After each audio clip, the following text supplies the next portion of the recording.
Math 3, Practice 2B.1.3, Multiplying Rational Expressions. Okay, so the concept here is that we're multiplying. Remember, when we multiply fractions, we multiply tops and we multiply bottoms. Okay, so the nice thing about this is sometimes we can eliminate things beforehand. Because really, the fractions separate like that are the same as if they were together. Okay, and when we have multiplication, we can eliminate. It's not like plus and minus where you have package deals. Okay, so looking at the first one, if you needed to, we could rewrite this 3 times 5 times x over x times 6x squared plus 9. So the first thing I can notice here is that these x's can eliminate. Okay, I should also have noticed that with this 6, I could, a 9, I could pull a 3 out, right? Because 6 is like 3 times 2 and 3 times 3. So it's really like 3 times 2x squared plus 3. So the 3's would cancel out and we're left with 5 over 2x squared plus 3. Can't simplify that further, so there's our answer. That's as far as we need to go on that one. Okay, number 2, same idea. Let's see what we can eliminate first. Okay, now looking at this, these pluses mean I can't just eliminate the x's. Okay, I can't pull a 2 out of that, so we're just going to have to multiply this one. So x times this whole piece, okay, and then those 2 times together. So we're going to do some area model multiplying here. So x and negative 3, x and positive 1. So x squared, negative 3x, 1x, and negative 3. So the top, x times 2x is 2x squared plus x times 7, 7x. The bottom, x squared, and then positive 1 minus 3 minus 2x minus 3. Now, because these were already split up, okay, we know that we can't simplify this any further. Okay. If we could simplify this, then we would have been able to eliminate stuff here, but we weren't able to, so that's where we're at. Okay, now number 3. So this one we can take a look at and try to see if there's anything we can eliminate first. Okay, so I've got an x squared, but we can't factor it out of anything. Okay, we could factor out an x, and we'd have x plus 3 times x, but that's not really going to help us either, is it? Okay, so I don't think we can simplify this one. So we'll need to do some multiplication with the box method for the top one. So x squared, 3x, x squared, and positive 1. So x to the 4th, 3x to the 3rd, x squared, and 3x. So the top becomes x to the 4th plus 3x cubed plus x squared plus 3x. And the bottom becomes x squared times x would be x cubed minus x squared times 4 would be 4x squared. Now, if we look at this one, they actually all share an x, don't they? Every single term here has an x. So we could pull out an x here and an x here and eliminate those. So basically we're left with x cubed plus 3x squared plus x plus 3 over x squared minus 4x. Okay, and that's as far as we could take that one. Which, I mean, I suppose I should have noticed that, but those x squareds and not multiplying it, sometimes the multiplying does affect things. Okay, number 4. Okay, so this one we should be able to notice. An x multiplied and x multiplied, they can cancel.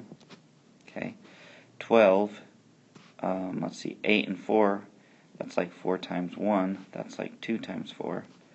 This is like, so we could pull a 4 out and have 4 times 2 plus x over, and that 12 would be like 2 or 4 times 3. So it would be 4 times 3 times 5. 4's would cancel and we're left with 2 plus x over 3 times 5, which is 15. So some of them prove to be a little bit easier than others. Okay, now number 5, what we want to do is we actually want to factor these as best as we can to start off. Okay, and then see what we can do. So factors of negative 12 that would add up to negative 4. 6 and 2, 6 being negative. So we have 2x plus 6 times x minus 6 times x plus 2. If we did the whole area model box method, that's what we'd end up with. Over, now to get this bottom one, okay, it's got the negative 2 out front, but we can pull a negative 2 out, couldn't we? We'd be left with x squared minus 2x minus 15. Okay, so factors of 15 that would add up to negative 2 would be 5 and 3, with 5 being negative. So I'd end up with x minus 6 times negative 2 times x minus 5 times x plus 3. Okay, now we could also pull a 2 out of those ones, right? So that would be 2 times x plus 3. So now you can see there's a bunch we can eliminate. We can eliminate the 2, the negative still stands. We can eliminate the x minus 6, and we can eliminate the x plus 3. So we're left with x plus 2 over, and then if we distribute that negative x plus 5. And that's the simplified version. Okay, which is much easier. So you always, when possible, you always want to simplify, and then because we're multiplying, it's like they're all in the same fraction. So really it comes down to a lot of simplification. Okay, and then multiplication at the end if needed. Alright, it says use our knowledge to do the rest. State any, was I supposed to state restrictions too? Crap, I always forget that. Remember, restrictions for rationals are it cannot be 0 on the bottom because you can't divide by 0. So what would make this 0? 2x squared plus 3. Okay, it would mean x couldn't be, so we could set it equal to 0, minus 3, 2x squared equals negative 3, divide by 2, so x squared would equal negative 3 halves, take the square root of that, so x cannot equal the square root of negative 3 over 2. That's our restriction on that one. Okay. For number 2, because it's in the form of a quadratic, we could use a quadratic formula. But basically, what value of x wouldn't make these work? Easiest thing to do is to graph it and to see where the zeros are, because those are your restrictions. Okay, factors of 3 that would add up to negative 3, 1 and 3, with 3 being negative. So it would be x minus, oh duh, it's right over there, I'm an idiot. So basically x cannot equal a positive 3 or a negative 1 if we were to solve each of those for 0. When you have two x terms in your thing, x cannot equal 0, okay? And another one, could 1 work? No, 1 squared. I don't know if there's any other numbers. 4 maybe? Yeah, because that would be 16, and that would make that 16. So x cannot equal 4 either. On number 4, 15, so no restrictions. Number 5, negative x plus 5. So add x. So x cannot equal 5. Guess I should have been doing those as we go, but I forget a lot of times, so that's alright though. Okay, so number 6, for what values of x is 2x minus 8 over x squared plus 7x plus 10 an invalid expression? So in other words, what do we do to get x to be equal 0? So one way we could do it is to graph it. It would be a parabola. So and then whatever those zeros are, that's what it can't be.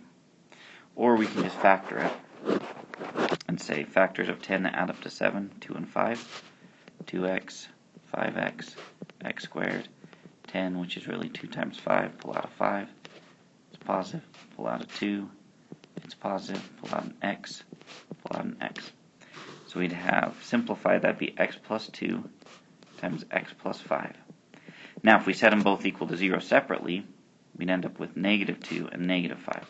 So x cannot equal negative 2 or negative 5. Those are the restrictions. Number 7 says, show that the rational expression, all of that, is equivalent to the rational expression x plus 3. So essentially we've got to try to eliminate things here.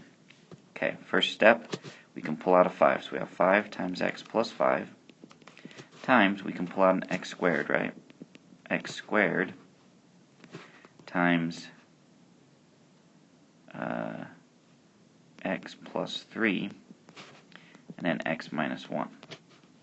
Okay, over, we have x times, now, this x squared minus 1, it's that difference of squares. It's a rule we knew, where it was x plus 1 times x minus 1, right?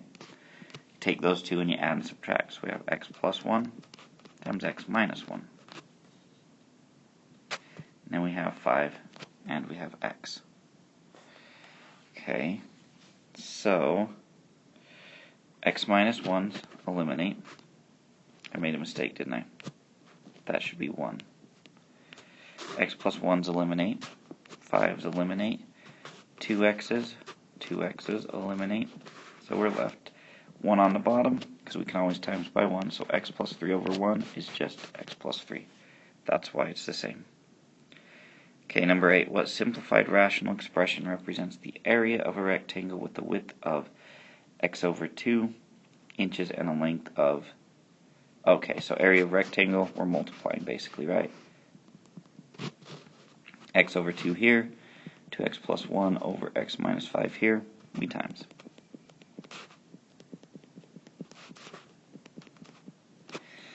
Okay, then we look, can we eliminate anything? I'm not seeing anything that we can pull out. So we just multiply x times 2x, 2x squared, x times 1, plus x, 2 times x, 2x, 2 times negative 5, negative 10. Now remember, some of us may want to say, well, there's 2 and an x we can eliminate. But because of the plus and minus, they're a package deal. Can't do it. That's our full answer. Okay, number 9. The momentum of an object is the product of the object's mass and its velocity. What simplified expression describes that? Okay, so basically we're multiplying again. Okay, oh, restrictions. Do we say any restrictions? No restrictions here. Those are the 2 restrictions. Restriction here, 2x minus 10 equals 0. 2x equals 10. Divide by 2. X cannot equal 5. Restriction. Okay, describe the toy car's velocity in centimeters per second where x is greater than 3. Okay, so we multiply these two guys together, right? Now we can simplify these right off the bat. So let's do that to begin with. Okay? So factors of 4 that would add up to 4 would be 2 times 2. So we get x plus 2, basically squared, times x plus 2. Over this one, difference of squares, that'd be x squared minus 3 squared. So following that same rule, be x plus 3, x minus 3. Now, we're just multiplying by all this stuff, so let's just continue that in. Just squish them together. Okay, x squared plus 5x plus 6, factors of 6, 6 and... nope, 2 and 3. So we get x plus 2 times x plus 3. So what do we eliminate?